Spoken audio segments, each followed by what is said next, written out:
भारत और यूरोपीय संघ के बीच हुई नई फ्री ट्रेड डील ने दक्षिण एशिया की आर्थिक और राजनीतिक हलचलों को तेज कर दिया है।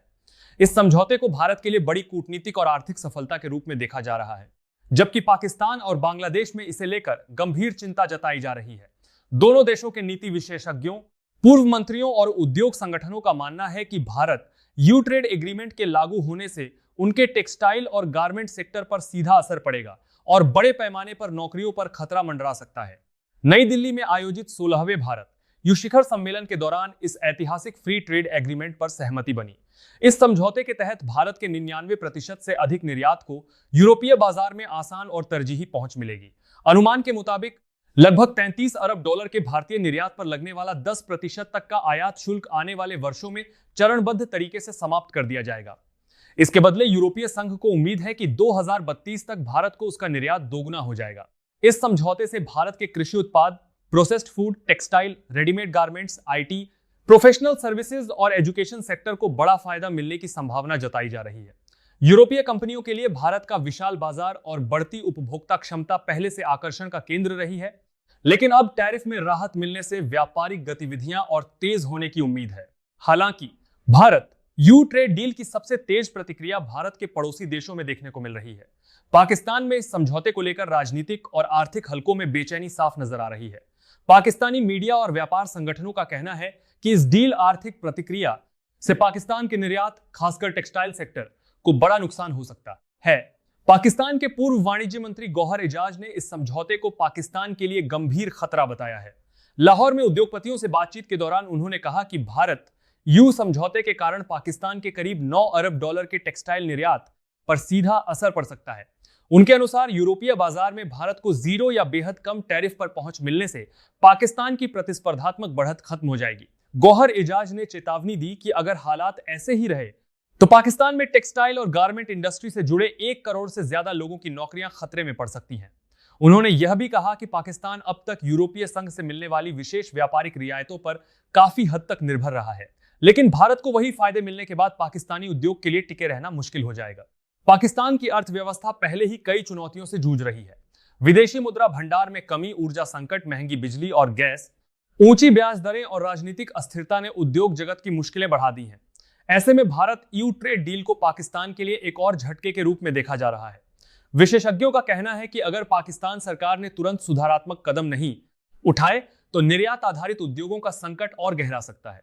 बांग्लादेश में भी भारत यू ट्रेड डील को लेकर चिंताजनक माहौल बना हुआ है। बांग्लादेश की अर्थव्यवस्था का बड़ा हिस्सा रेडीमेड गारमेंट्स के निर्यात पर निर्भर है और यूरोपीय संघ उसका सबसे बड़ा बाजार रहा है। अभी तक बांग्लादेश को एलडीसी यानी कम विकसित देश होने का फायदा मिलता रहा है, जिसके चलते वह यूरोप को बिना शुल्क गारमेंट्स निर्यात करता है। लेकिन बांग्लादेश जल्द ही एलडीसी स्टेटस से बाहर होने वाला है।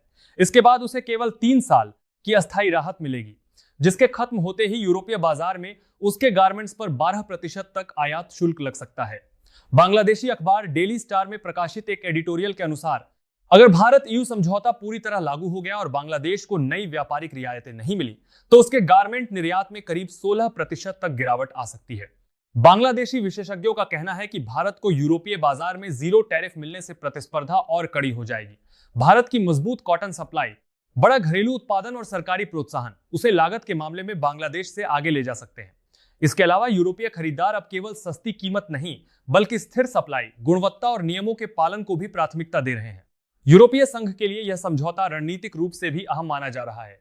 यूरोप चीन पर अपनी निर्भरता कम करना चाहता है और इसके लिए वह भरोसेमंद वैकल्पिक साझेदारों की तलाश में है। भारत एक बड़ी अर्थव्यवस्था और स्थिर लोकतांत्रिक ढांचे के साथ इस रणनीति में यूरोप के लिए अहम भूमिका निभा सकता है। विश्लेषकों का मानना है कि भारत यू ट्रेड डील से दक्षिण एशिया में आर्थिक संतुलन बदल सकता है। जहां भारत वैश्विक सप्लाई चेन में अपनी स्थिति मजबूत कर रहा है, वहीं पाकिस्तान और बांग्लादेश जैसे देशों को अपनी व्यापार नीतियों और औद्योगिक ढांचे में तेजी से सुधार करने की जरूरत पड़ेगी। हालांकि विशेषज्ञ यह भी मानते हैं कि भारत के लिए यह डील अवसर के साथ साथ चुनौती भी है। यूरोपीय बाजार में टिके रहने के लिए भारत को पर्यावरणीय मानकों, श्रम कानूनों और गुणवत्ता नियंत्रण पर सख्ती से काम करना होगा। किसी भी तरह की लापरवाही से भारतीय निर्यातकों को नुकसान उठाना पड़ सकता है। फिलहाल भारत यू ट्रेड डील को भारत की बड़ी कूटनीति कक जीत के रूप में देखा जा रहा है। वहीं पाकिस्तान और बांग्लादेश में इसे आर्थिक खतरे की घंटी माना जा रहा है।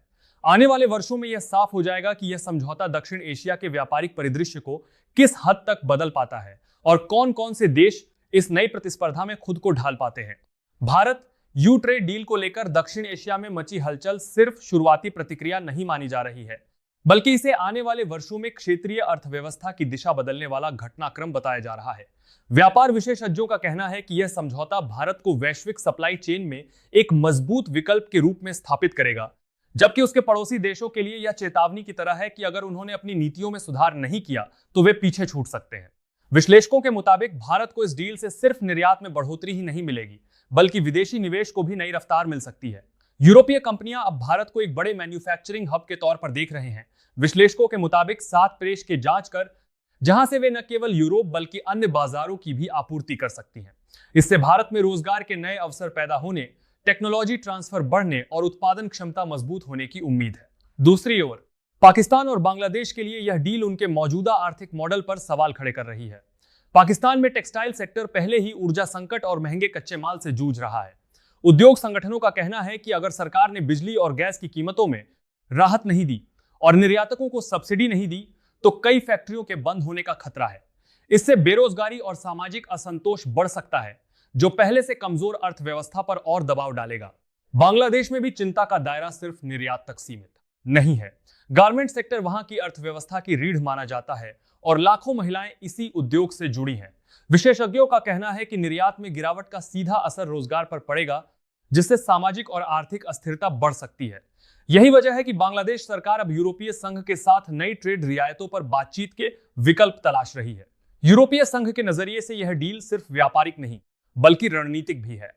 रूस यूक्रेन युद्ध और चीन के साथ बढ़ते तनाव के बीच यूरोप अपनी सप्लाई चेन को विविध बनाना चाहता है। भारत के साथ समझौता इस रणनीति का अहम हिस्सा माना जा रहा है। यूरोपीय अधिकारी खुलकर कह रहे हैं कि वे लंबे समय के लिए ऐसे साझेदार चाहते हैं जो राजनीतिक रूप से स्थिर हों और बड़े पैमाने पर उत्पादन की क्षमता रखते हों। कुल मिलाकर भारत यू ट्रेड डील को दक्षिण एशिया में एक नए आर्थिक युग की शुरुआत के रूप में देखा जा रहा है। जहां भारत के लिए यह वैश्विक मंच पर आगे बढ़ने का मौका है, वहीं पाकिस्तान और बांग्लादेश के लिए यह आत्ममंथन और सुधार की जरूरत का संकेत है। आने वाले समय में यह साफ हो जाएगा कि कौन सा देश इस बदलते व्यापारिक माहौल के अनुसार खुद को ढाल पाता है और कौन पीछे रह जाता है।